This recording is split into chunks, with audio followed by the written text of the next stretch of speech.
Not too many years ago, in a nearby community, lived a mischievous young boy named David, who was the oldest of three brothers.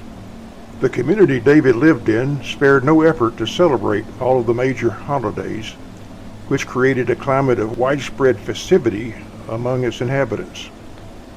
In David's family, he had led the way in getting in trouble and helping his younger brothers get into trouble as well. His parents used many methods to curb his bent to mischief, and one method was to tell stories of examples of what happens to boys that act badly. The story that had impressed David the most was that of the hobgoblin. The story goes that young boys who were sent to their rooms for punishment are noticed by hobgoblins hiding in the attic in thick fog. If the hobgoblins notice a boy being punished enough times, they will come for him.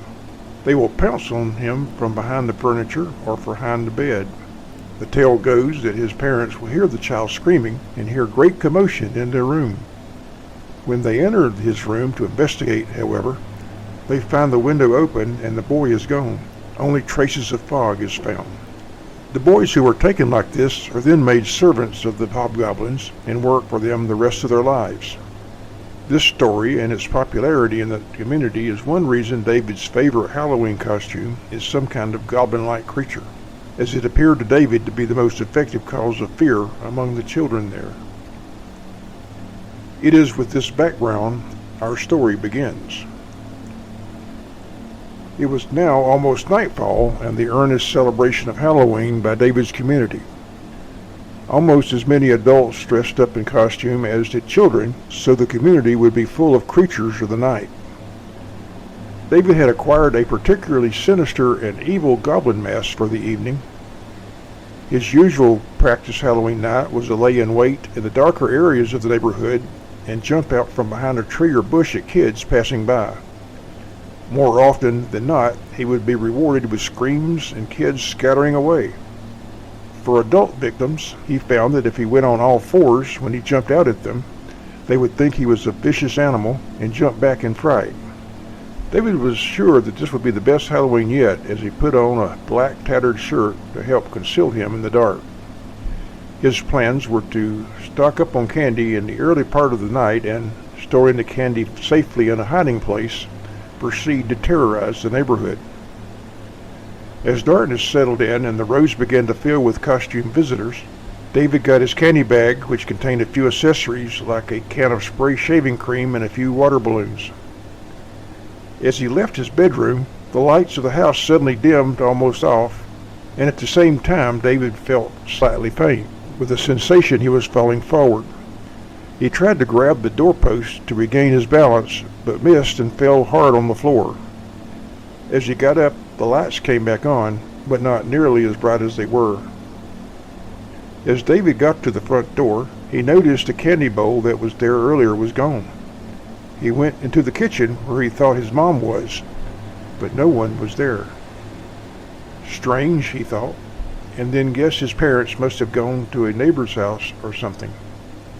David went outside and paced up the walkway to the road.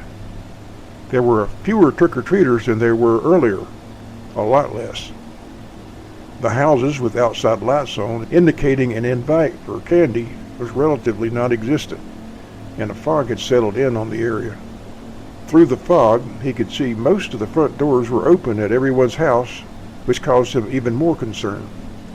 What was even more odd, everyone seemed to be wearing the same costume and were going to random houses, even though no lights at all were on in most of them. Thinking he would find some adult that might give him a clue what was going on, he started towards the closest figure he saw. As David approached a passerby, he called out to him, causing them to turn suddenly and face him. The figure looked like they had on the same mask as he did, except they had sprung for the entire costume down to the clawed feet. As this person moved closer to David, his heart sank in terror as he realized that what he was looking at was no costume. It was a real goblin. The creature then loudly screamed out a harrowing growl, which caused the other figures walking by to suddenly begin running in their direction. David dropped his bag and began running as fast as he could back towards his house. Almost immediately there were several of the goblin creatures chasing after him. David tore through the front door of his house and slammed the door shut behind him and locking it. The goblins ran up to his door and began beating and clawing on it. David could hear some of them trying to open the windows about the house, and some others that were now on the roof looking for a way in. David ran to the telephone to call for help and picked up the receiver as he dialed 911. Putting the receiver to his ear, however, revealed that there was no dial tone. The phone was dead. Panicking, he started going from room to room to see if there were any of these goblins getting into the house from a window. Going into his parents' room, he opened the closet looking for his father's military rifle, but to his dismay, it was not there. In fact, nothing in the house was the same as it was, just like the neighborhood. Everything had changed. The sounds of the goblins trying to get in from the sides of the house suddenly stopped. David could still hear movement on the roof, then a loud crashing sound. The footsteps he heard next were just above him on the ceiling.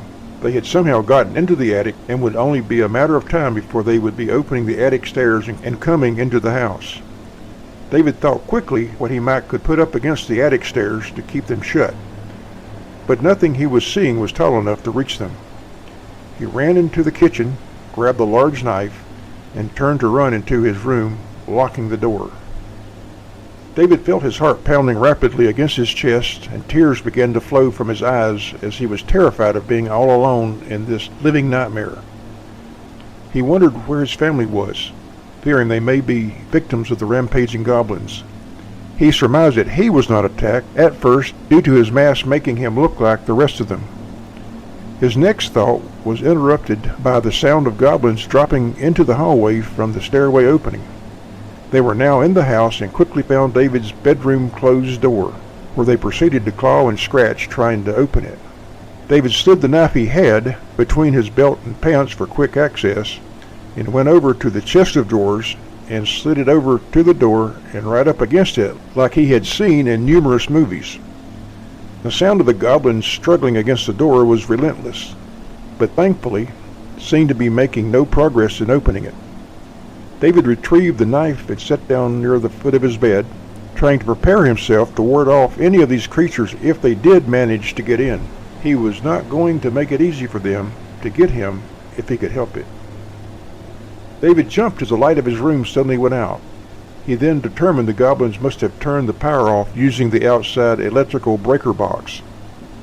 There was still enough light in the room coming from the window to see the outlines of furniture and his bed, but was far too dark for David, who could feel his panic intensify. With the light off, David could see from the window shadows moving across it, as some of these creatures moved about the house's perimeter outside. David's feeling of hopelessness continued to grow, now feeling his hands trembling and a tightness in his throat making it hard for him to breathe.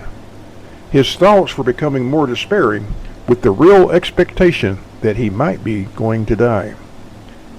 It was at this point the noise at his door stopped.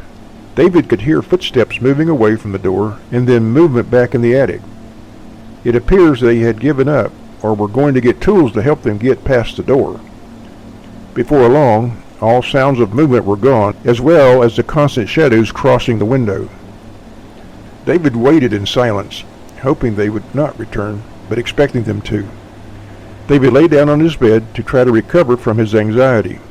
He knew he could not dare risking going to sleep, but his mental fatigue was greater than he realized, and before long, he fell asleep. David woke from his sleep and quickly sprang to his feet. It was now morning, and the light from the sun gave him some sense of relief.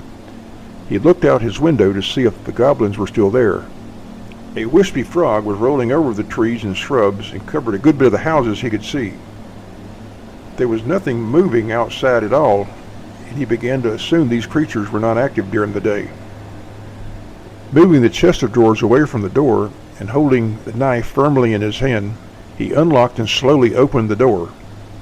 A light, misty fog was all through the house, and there was little disturbance to the furniture. He slowly opened the door all the way and started walking towards the front door. Then suddenly, a goblin jumped out from behind a sofa, causing David to scream in horror and turn back towards his room. The goblin caught up to David and tried to grab him from behind, causing David to fall hard on the floor, with the goblin landing on top of him. At that moment, the light in the room dimmed again. A voice suddenly came from the kitchen area of the house. David was hearing his mother's voice, along with her footsteps approaching him. David sat up and turned around in time to see her walk up to him. David looked around him quickly. All of the fog was gone, and it was nighttime. His mother asked again if he was all right. David slowly got up, reached over and hugged his mother and told her he wasn't sure. David's mother was surprised at his strange behavior he was exhibiting and asked him if he needed to sit down while she got him something to drink before he went out for Halloween. David was back home at the same moment his nightmare had begun. His candy bag and mask were on the floor where he had fallen. He then followed his mother, sat down and realized he had lost all interest in going out tonight. This night had caused a profound change in David. From that day forward, David stayed away from mischief and tried to make up for his past transgressions by being a model neighbor. Now the question we must ask here, was David's nightmare encounter a figment of his imagination, or was it real? Did he enter an alternate universe, or was it all a dream? The important note here is, if you are prone to misadventure like David was, are you willing to risk facing your goblins?